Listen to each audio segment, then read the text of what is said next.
Hello everyone. तो स्वागत है आप सबका हमारे इस चैनल आर एजुकेशन पॉइंट में। तो प्यारे बच्चों, आज की इस वीडियो में जो होने वाला है आप सबके लिए बायोलॉजी के क्लास 10 बायोलॉजी के जितने भी नहीं मतलब चैप्टर 1 और 2 के जितने भी क्वेश्चन हैं जो कि बोर्ड एग्जाम के लिए बहुत ही इम्पोर्टेंट होने वाला है। तो प्यारे बच्चों, आज के इस वीडियो में मैं आपको उन सभी क्वेश्चन को बताऊंगा, ठीक है, जो कि एग्ज़ाम में पूछे जाते हैं। प्यारे बच्चों, आपने अभी तक हमारे चैनल को सब्सक्राइब नहीं किए तो प्लीज़ सब्सक्राइब करके वीडियो को लाइक कर दे और अपने दोस्तों में भी शेयर कर दे ताकि उनको भी वीडियो का नोटिफिकेशन समय समय पर मिलता रहे। प्यारे बच्चों, इन सारे क्वेश्चन को आप अपने कॉपी में नोट्स कर ले तो बहुत ही अच्छा होगा, क्योंकि ये आपको एक तरह का नोट्स का काम करेगा। तो प्यारे बच्चों, देर ही ना करके चलिए शुरू करते हैं। प्यारे बच्चों, आपका पहला जो क्वेश्चन है जो कि बोर्ड एग्जाम में 2 मार्क्स में पूछे जाते हैं, ठीक है। जैव प्रक्रम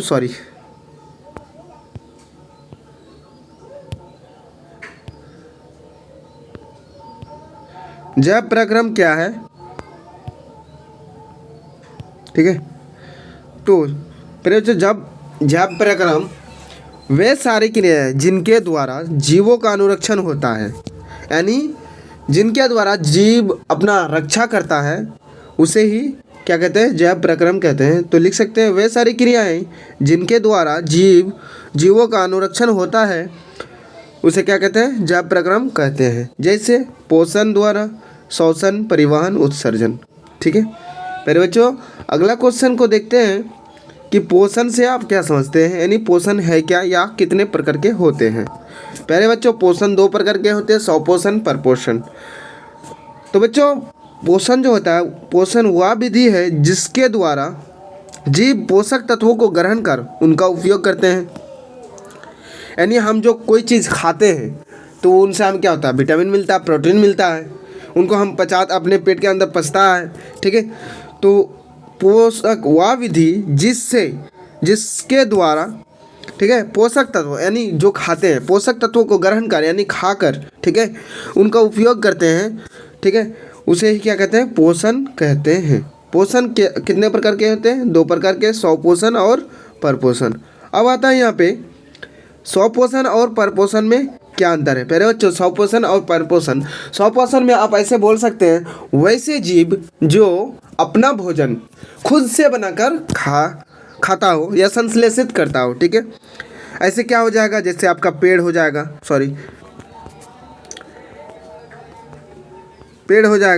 ठीक है, क्योंकि पेड़ जो होता है सूर्य की प्रकाश से और जड़ द्वारा जमीन से खनिज पदार्थ को ग्रहण कर क्या कहते हैं, अपने में क्या फल फ्रूट बनाते हैं, ठीक है, अपना भोजन बनाते हैं, ठीक है, जिन्हें हम खाते हैं, ठीक है।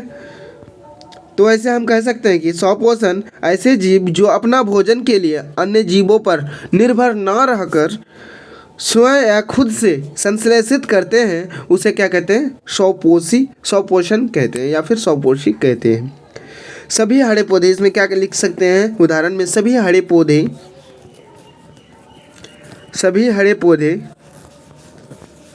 स्वपोषी होते हैं,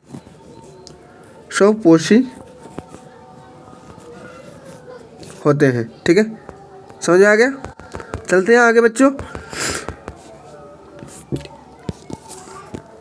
मेरे प्यारे दोस्त, अब अगर इस वीडियो को लाइक नहीं किए हैं अभी तक तो प्लीज़ लाइक करके अपने दोस्तों में भी शेयर कर दीजिए, ठीक है। अब चलते हैं परपोषण क्या होता है। तो प्यारे बच्चों, परपोषण जो होता है यानी वैसे जीव, ठीक है, वैसा जीव जो अपना भोजन किसी दूसरों पर अस्थायी रूप से निर्भर रहकर अपना भोजन संश्लेषित करते हैं उसे क्या कहते हैं, परपोषण यानी परपोषी, ठीक है।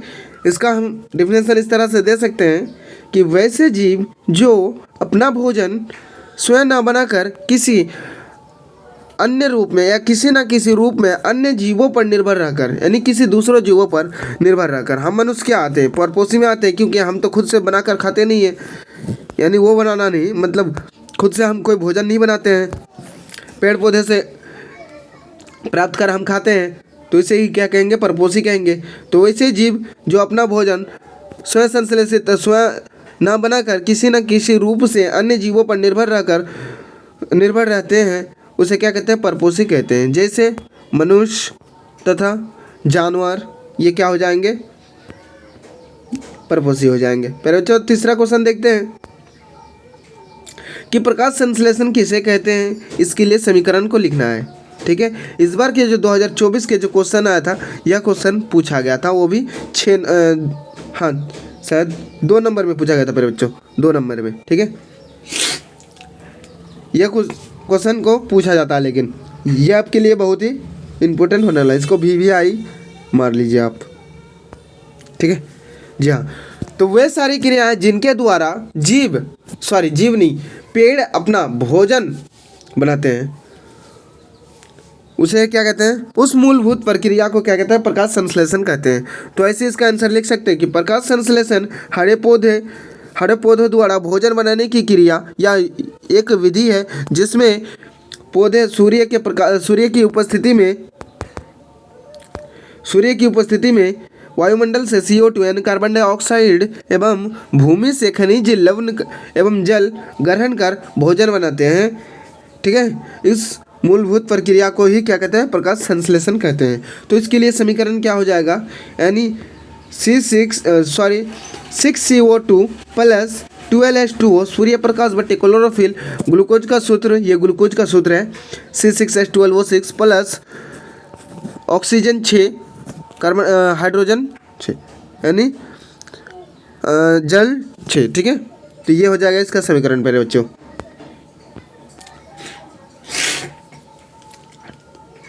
अगला क्वेश्चन देखते हैं। प्रकाश संश्लेषण प्रक्रिया के लिए आवश्यक पदार्थ या घटक पूछा जाए तो आप क्या लिख सकते हैं? तो इसके लिए आवश्यक पदार्थ क्या लिख सकते हैं? परिणहरित हो जाएगा chlorophyll, carbon dioxide, Surya Prakash, जल और खनिज। इसे आप अपने कॉपी में लिख लीजिए। 5वां क्वेश्चन है सजीव के मुख्य 4 लक्षण, यानी सजीव क्या होता है? लिविंग थिंग्स क्या है, उसके मुख्य 4 लक्षण बताना है। तो मेरे बच्चों, लिविंग थिंग्स क्या क्या कर सकता है? गति कर सकता है, प्रजनन कर सकता है, श्वसन यानी सांस लेता है, चलता है, फिरता है, वृद्धि होता है, अपने आकार में वृद्धि होता है। तो इसे ही क्या कह देंगे? लिविंग के ये सब क्या है? लक्षण है। कोई वस्तु सजीव है, ठीक है, कोई वस्तु सजीव है, इसका निर्धारण करने के लिए हम किस मापदंड का उपयोग कर सकते हैं? यानी कोई वस्तु यदि सजीव है तो हम उसको कैसे साबित कर सकते हैं कि ये सजीव है? तो यदि कोई वस्तु सजीव है तो उनमें सजीव के लक्षण जैसे पोषण, वृद्धि, श्वसन, उत्सर्जन और जनन इत्यादि होते हैं। इसके द्वारा हम पहचान सकते हैं कि यह सजीव है। ठीक है, अब कोई एक सवाल पूछते हैं, ऐसा क्या चीज़ है जो सजीव है लेकिन चलता फिरता नहीं है? एक ही जगह में अस्थायी रहता। तो आप आंसर में क्या लिखेंगे? पेड़। क्या लिखेंगे? पेड़। जहाँ पे बच्चों अगला क्वेश्चन देखते हैं। प्रकाश संश्लेषण के लिए आवश्यक कच्ची सामग्री पौधा कहाँ से प्राप्त करता है? वो जो करता है पौधा प्रकाश संश्लेषण के लिए पौधे CO2 कार्बन डाइऑक्साइड यानी वायुमंडल से, जड़ द्वारा मिट्टी से तथा सूर्य प्रकाश प्राप्त कर पौधों की पत्तियों में क्लोरोफिल विद्यमान रहता है। इस तरह से इसका आंसर दे सकते हैं।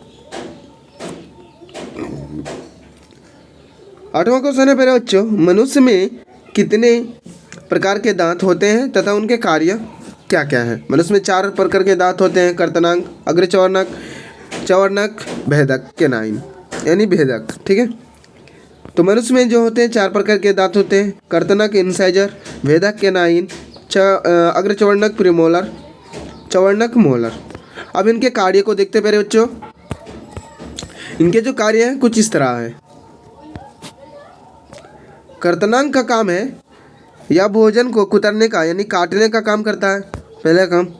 भेदक का काम है बच्चों या भोजन को चीरने फाड़ने का काम करता है। ठीक है, अग्रचवर्णक का काम है मेरे बच्चों या भोजन को चबाने का कार्य करता है, चबा कर उसे निकालते हैं। ठीक है, चवर्णक का काम है या भोजन को चबाने और पीसने का काम करता है, पीसेंगे लाड़ के साथ। ठीक है, तभी तो ये अंदर जाएगा। तो ये हो गया इनका कार्य। यहाँ पर बच्चों हमारे आमाशय में अम्ल का क्या भूमिका है? यानी HCl का क्या भूमिका हमारे आमाशय में। तो प्यारे बच्चों इसका कार्य कुछ इस तरह है। आमाशय के जठर ग्रंथि आमाशय के जठर ग्रंथि से हाइड्रोक्लोरिक अम्ल का स्त्राव होता है। निष्क्रिय पेप्सोनेजिन को सक्रिय पेप्सोनेजिन नामक एंजाइम में परिवर्तन करता है, जो भोजन के प्रोटीन पर कार्य कर उसे पेप्टोन में बदल देता है। यह एक जीवाणुनाशक की तरह कार्य करता है।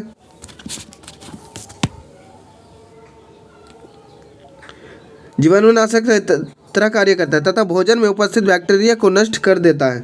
जहाँ पर बच्चों अगला क्वेश्चन है, पित्त क्या है? मनुष्य के पाचन में इसका क्या महत्व है? तो आंसर में लिख सकते हैं प्यारे बच्चों, पित्त गाढ़ा हरे रंग का एक क्षारीय द्रव है जिसका पीएच मान ठीक है 8.9 होता है, जो यकृत से स्रावित होता है। मनुष्य के पाचन क्रिया में महत्व इसका। अब देखिए मनुष्य का पाचन क्रिया में इसका महत्व इस तरह है। पित्त अम्लीय कायम को समाप्त कर क्षारीय बना देता है। ठीक है, पित्त के